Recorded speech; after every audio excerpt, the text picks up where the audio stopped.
So maing buntag no, naami diri karon sa Bus Tattoo Shop located sa Burok 5, Dologon, Maramag Bukidnon para mag-conduct og gamay nga interview para sa isa ka artist diri.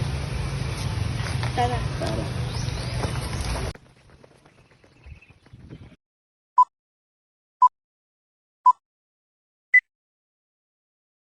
Kuan pangutana ba? Ko dai si Justin ko damo siya gikan sa inyo. Para ni sa among kuan school purposes. Mutana ba niya? Kano sa ka nag-start o kuan niya? Being an artist 2018 20 sa pagtato, pero literal na kuan since kuan pa ko kaning elementary.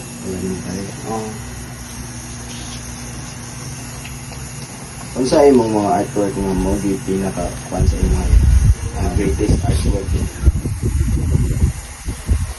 ako kuan ako painting before, pero kuan mo siya kaning wala na sa kuha karon kay di kuan na di palit. Tapos aside sa supposed to be kuan to project siya, pero gipalit na lang siya painting. Unsay purpose sa imong mga art niya?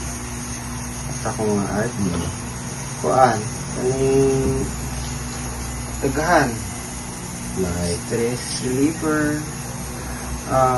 Focus akong art is na para pagawasan ako ang mga libati, ang mga wadad-tuwad na. Tapos kuan lang sa lugar sa akong portfolio.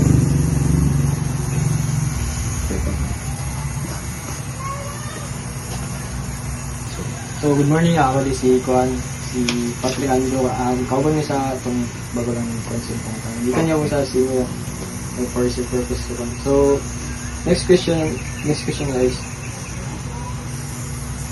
What other jobs do you have other jobs than being an artist? So, naba kayo mga live trabaho like other than ang artist ya?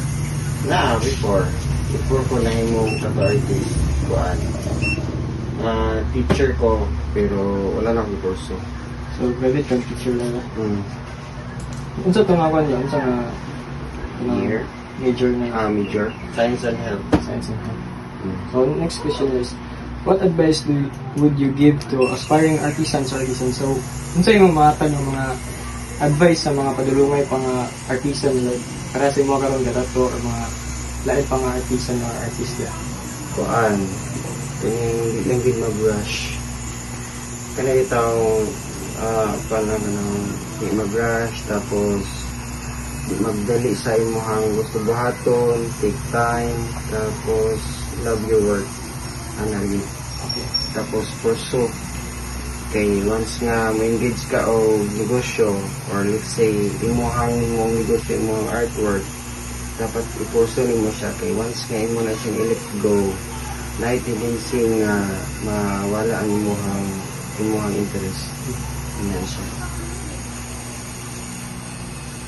So, thank you sa mga time niya sa pag-communicate sa mga welcome sa mga questions. Thank you, yeah. Thank you, sir.